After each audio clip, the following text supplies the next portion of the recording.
Hello and welcome back to another episode of CharlaFootball. I'm your host, as always, Gerardo Jerry Tavares, accompanied by Tomas. This is our back-to-back episode since we are, well, at least I'm out of the country right now, so gotta catch up on content. Tomas is in the States and he's working on his office, so that's why he has a little change of location and scenery as well. But we talked about Copa America in the last episode. This one is going to be a little different. It's going to be Euros, just catching up on the last episode that we did about a week ago. So there's a lot of stuff that has happened in just 1 week's time. We're gonna plan on doing more content once I get back. I get back on Thursday, so we're gonna figure that out as soon as I do get back. But yeah, Euros is the first thing that we're gonna talk about. Talk about the shocking results, serious contenders, biggest flops, and underperforming teams as well, and probably the shock results as well. And yeah, make sure you follow Charla Football at CHARLA1. Support your small creators because together we'll make it big. Now let's talk Euros.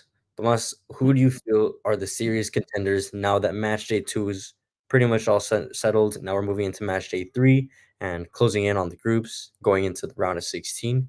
Who do you feel are the serious contenders to win the Euros? I mean, for right now, I think it has to be Spain. At least just considering the fact that they were in the toughest group and they're leading, with 6 points. Hmm. So they'd be number one for me. Germany has been convincing as well, but I mean, they did tie to the Swiss, so it's not that clear as I would have expected it to be since they are the home team.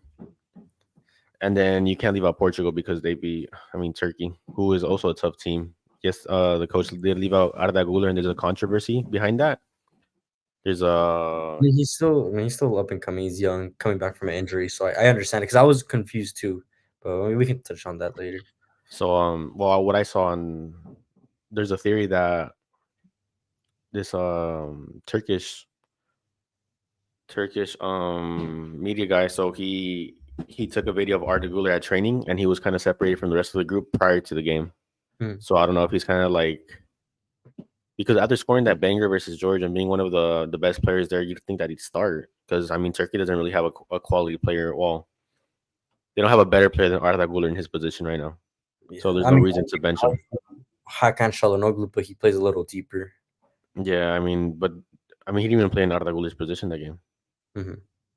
so it's like, why is he benched? And the theory of that guy is that maybe something happened with the coach, or the coach just doesn't like him. So he was separated from the rest of the group prior to the training prior to that day of the Hmm. game. So I mean, there's a little controversy there, but whatever. I mean, Portugal, Spain, and Germany are clearly one of the strongest teams right now. Yeah, I'm gonna agree with you. I have those three as my serious contenders. I think first instead of obviously, I was gonna put Germany first just because they have that home advantage, but Spain, I think overall just look way more balanced from defense to attack. I think the way they play is just very free flowing.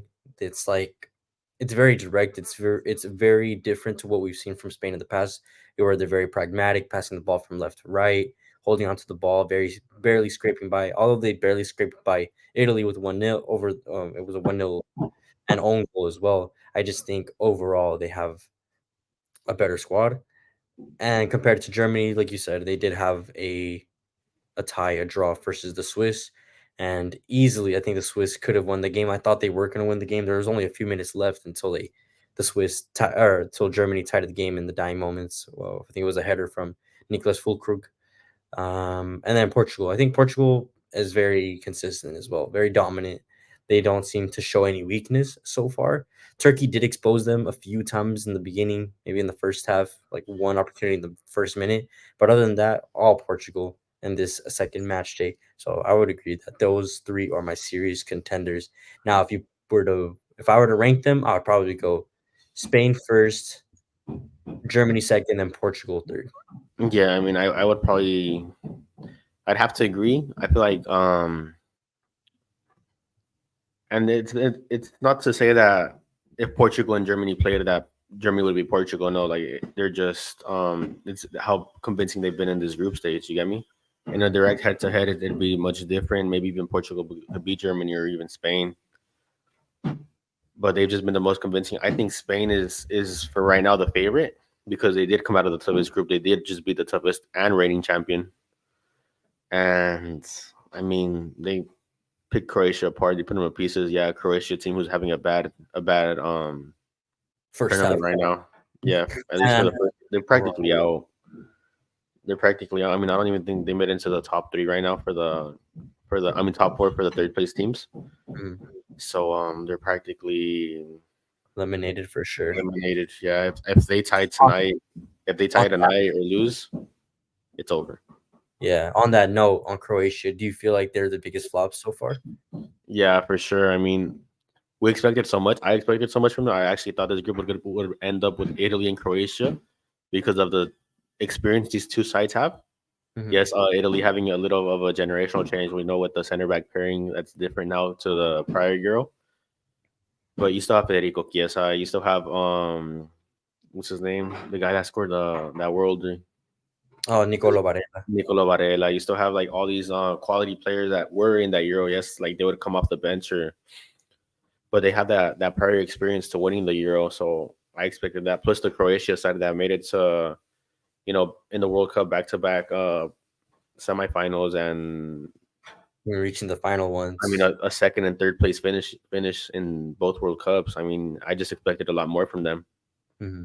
I completely agree because Croatia, at least in recent times, we've already seen what they can do when it gets to the big tournaments. But Yeah, very underwhelming so far. I think the squad overall is just aging, and maybe they don't have the same energy that they need. Maybe they need to develop a few more young prodigies for sure. And now let's talk about who has not been convincing. Well, they're getting the job done, and I'm gonna start. I'm gonna go with France, England, and Netherlands. And I mean they're getting the job done as in they're getting through, but barely. And I mean that in a way is just not convincing at all. They are just scraping by pretty much, and especially England, I think. Oh, given they have one of the best squads in the tournament, because you could probably make two class squads from their 23 or 26 man roster. yeah. But yeah, they're completely just underperforming in every facet of the game. Same thing with France and Netherlands. They did get their wins in the first games. Was not convinced. They drew in that second game. And it could have gone either way, honestly, with very limited chances for both squads. So I mean, out of those three, those big nations that you feel like they should be playing a lot better than they would what they've shown, and they should be moving into the tournament in a much more convincing manner. They really have not moved me in any sort of way. Yeah, I mean it's just France is just so I feel like they lack everything right now. They lack I mean, energy, bro. That's the biggest thing. They lack energy, and I think that missing Mbappe is just a major shock. That's their it's captain. the thing is that when they had Mbappe, I mean Mbappe kind of gets that assist where there's an own goal versus I think it was Austria Mhm.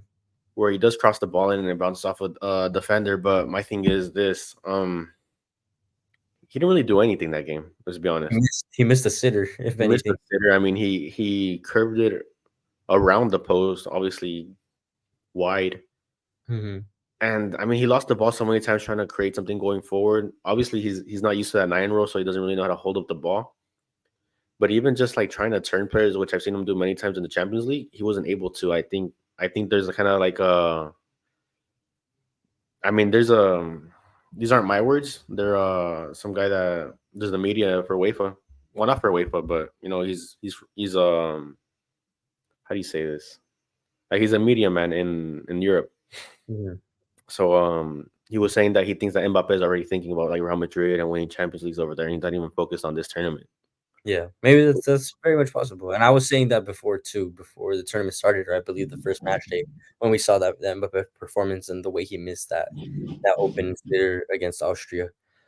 I think Yeah, there is sort of mental block or some sort of not confusion. I guess that's not the word I'm looking for. More of distraction. disconnect. Yeah, no, completely. I understand that for sure. I mean, and then like moving a little bit onto England now, they look so. They look like they don't believe in their own tactics. Like, Mhm. because I I wouldn't. wouldn't. I wouldn't. Yeah, like to be honest, I I mean, wouldn't. They're no, so. like even the whole media kills their manager, so I'm sure not even if the media doesn't back the manager. The public doesn't back the manager, and I'm sure there's some players on that squad, especially the ones that aren't getting the playing time that they feel like they deserve, like, for example, Cole Palmer. He hasn't seen a single minute this year, and it's unfair, honestly, for a player who's been heavily criticized but has done so well for a club like Chelsea, who were struggling up until like the end of the season. But he could at least give you something different compared to Trent Alexander-Arnold in the midfield. Yeah, I And mean, players in wrong positions. And I'm sure while they're happy to play and they're happy to be representing England at one of the biggest tournaments, they're not playing in a position where they know they can do their best. So there's probably some sort of mental block there as well. yeah, bro, for sure. I mean, you play three right backs. You know, three players who their best position is the right back. And I get it if he played a 3-5-2 and he played one right back and one right wing back to go up and down, but he's playing. I mean, it was like a 4-2-3-1, so it Mhm. makes no sense to use three right backs in a 4-2-3-1. I mean, or any formation for that. I mean, There, any formation, yeah, any that's formation. I see two right backs in a 3-5-2, but a 4-2-3-1. I mean, there's no way you could ever use three right backs in football in there's no general. you don't give the team balance pretty much. And Yeah, I obviously mean, Trent Alexander is great going forward. I'd give him that. So I mean, just give him a right winger kind of spot, or like a right wing back spot where he goes up and kind of is used to being a little bit low. mhm, But center defensive mid, I mean holding mid. not I even don't. in Liverpool. I think he played it out once. He did well there, but I mean, to put him in one of the biggest tournaments in England when he's never done it before, why? It just doesn't make any sense. So yeah, I completely agree. And And I mean, like Trippier at the left back, that's okay. Like I don't mind that. solid. He's solid. Yeah, like he's right back to left back isn't that much of a change, but right back to holding mid, That's a big change. yeah, it's. It's like you're asking your players to get exposed pretty much. Yeah, because these players are used to going forward because they Mm, think they have that liberty of the wing, but this is the midfield. You're gonna get ran through the midfield if you have any gaps open. mhm. And So now looking at Netherlands too, they also have one of the best squads in the tournament. Xavi Simons, Virgil van Dijk, Denzel Dumfries, Jeremy Frimpong. I mean, they have class all over the pitch. They have a good coach in Ronald Koeman, although at Barcelona didn't do quite well. His previous stint at the Netherlands was honestly pretty good. But for whatever reason, they've just been underperforming, along with Belgium. Honestly, totally forgot yeah, that. You know, I think while they did get a result against Romania, that first game really just painted this image of them. They looked like they ran out of ideas. They looked like they depend so heavily on Kevin De Bruyne, and if nothing's running through Kevin De Bruyne, or if he's not having a good day, then nothing's gonna happen. Fortunately for Belgium against Romania, they did have a good game, and he even got his goal. And overall, it was a little better performance from Belgium. So maybe now, as the tournament's getting more serious, maybe they're just gonna start to pick it up. But yeah, definitely, I think those four would be the teams that are getting it done, just not convincing just yet. yeah. I mean, especially I think Netherlands has a lot of quality. You know, they do have like one of the top five squads in the Euros. But yeah, they really are lacking that like I going think, forward. It's yeah, I kind of think they like just need a killer, honestly, because yeah, Memphis Depay, he's good, but he's not world class striker. and I He's mean hold the ball up for sure, and I don't know if you saw the game against France where he kind of held the ball up, he did a little turn, had that shot on target, and the ball kind of ricocheted towards Xavi Simons. He finishes it, but it was counted as offside. But not that's not offside in my books to be honest. I mean, yeah, I don't know. I don't think it was offside either, but that's a conversation for another day. But overall, like what I mean is that he can do only so much going Yeah, forward. He can hold the ball up well for you, but he's not gonna put like that chance. Once he turned the defender, a true number nine would finish that. yeah, for sure. No problem. But because he's not as consistent as a number nine should be, it's gonna kind of damage Netherlands moving forward. And you have a good number 9 like Weghorst Of at the course, bench. Yeah, he's your typical number 9, kinda like a full crook style where they're tall, stocky, stocky. Yeah, lanky, can get to the end of a cross, can put in a powerful shot if they need to. I think maybe something like that would suit them more, but I don't yeah. know. I mean, when Who? you think of the Netherlands, you usually think of like these crazy finishers. You know, Arjen Robben, Wesley Sneijder. I mean, Van Persie, Van Persie, Van Nistelrooy. Van Nistelrooy. I mean, they've always had this killer nine, and they have them. I mean, they just kind of don't trust Veghorst, or I think they don't give him that forward play that they like, maybe. But he's a Mhm. finisher at the end of the day. You know, give Memphis Depay